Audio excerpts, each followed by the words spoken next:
Você confiaria o seu dinheiro a um banco que poderia ser liquidado da noite para o dia? Pois foi exatamente isso que aconteceu com o Banco Master. E agora, depois da intervenção do Banco Central, ficou claro que muita gente estava investindo em renda fixa, mas sem entender o risco de emissor. Eu sou o Alê e hoje a gente vai entender, primeiro, porque o Banco Master foi liquidado, quem pode perder dinheiro nessa brincadeira, os números bilionários por trás disso e como o investidor inteligente deve agir daqui para frente. Inclusive, meses atrás eu gravei um vídeo explicando a tentativa de compra do Master pelo BRB. Na época, aquilo parecia uma saída para o banco. Vou deixar um card ao longo do vídeo, porque aquela história ajuda a entender o desfecho que estamos vendo agora. No final deste vídeo, você vai conhecer uma forma mais estratégica de olhar bancos, vai entender o risco que poucos enxergam e talvez passe a investir com um grau de consciência que hoje poucos têm no Brasil. Então já curte o vídeo, se inscreve aqui no canal e comenta o que achou. E vem transformar a sua vida com investimentos. Um dia antes da liquidação, o grupo Fictor anunciou publicamente a intenção de comprar o Banco Master. Parecia uma luz no fim do túnel, mas 24 horas depois, o Banco Central decretou liquidação extrajudicial e a Fictor suspendeu a compra. Foi um recado claro do Banco Central. A situação era séria demais para permitir continuidade. Não era mais questão de mercado, era questão de autoridade. E isso muda tudo.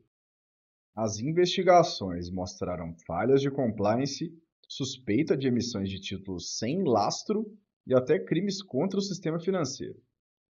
O presidente do banco, Daniel Vorcaro, foi preso preventivamente. O investidor precisa entender uma coisa: taxa alta não aparece sozinha. Ela vem de algum lugar, às vezes da eficiência, mas às vezes da urgência, do risco. Existe o risco de mercado e existe o risco de gestão. Nesse segundo caso, o investidor perde o controle do final da história. Agora vamos aos números que explicam o impacto. Mais de 1,6 milhão de pessoas têm depósitos elegíveis no Banco Master. Aproximadamente 41 bilhões de reais estão cobertos pelo FGC. O FGC hoje tem um total de 121 bilhões de reais disponíveis. Ou seja, pessoal, sozinho, esse caso pode consumir 1/3 da capacidade do FGC. Isso explica o alerta e mostra que o investidor agora precisa jogar em outro nível. Não basta apenas olhar a taxa. Ele precisa entender o emissor.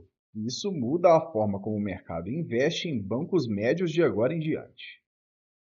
Putz, Ale, eu tenho uma aplicação no Banco Master. O que eu faço agora? Se o valor está abaixo do limite de 250 mil reais por CPF e por instituição, você deve ser ressarcido pelo FGC sem problemas.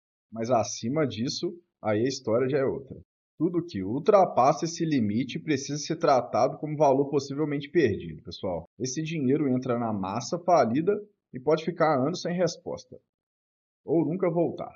É duro dizer isso, mas o investidor precisa lidar com as regras do jogo real, não da expectativa. E quem se preparou com diversificação e limites de emissor, agora está muito mais tranquilo.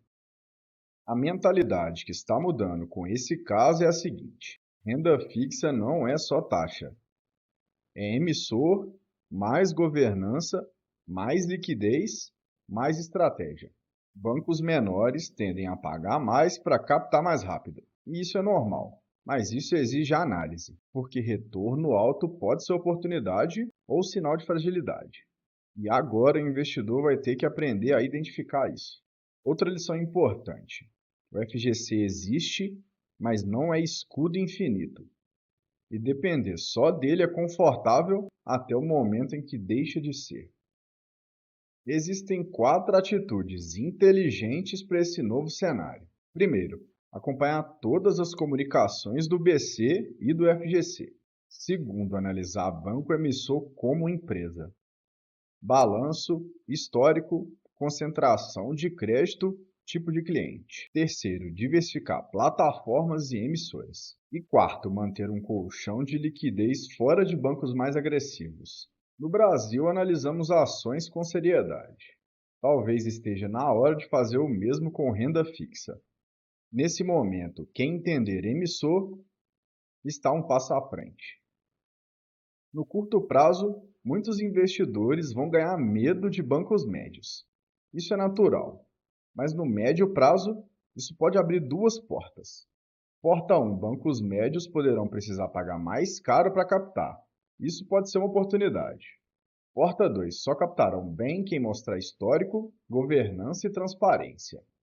Ou seja, pessoal, quem sabe analisar emissor pode se tornar um investidor mais raro. Quem só olha a taxa vai ser facilmente manipulado. Essa virada é silenciosa, mas é poderosa. Investidor educado ganha poder de negociação. Aqui um checklist mínimo para analisar um banco antes de investir. Antes de investir, pergunte: primeiro, qual o tamanho do banco? Segundo, a carteira de crédito está concentrada em poucos setores? Terceiro, esse banco depende de fundos de pensão ou de uma captação agressiva? Quarto, o índice de capitalização está saudável? E quinto, mas não menos importante, a taxa oferecida é eficiente ou é desesperada? Se essas perguntas te incomodarem, talvez o rendimento não seja retorno. Talvez seja um sinal. Esse caso do Banco Master talvez seja um divisor de águas na renda fixa no Brasil. Ele mostrou que rentabilidade não protege ninguém. O que protege é gestão, análise e uma postura estratégica. Aí eu te pergunto, investidor, você vai continuar olhando só para a taxa ou vai jogar o jogo dos investidores que constroem patrimônio com consciência? Se esse vídeo te ajudou, já deixa o like, se inscreve no canal para ajudar com a meta de 1000 inscritos, compartilha com quem investe e até o próximo vídeo. Bons investimentos!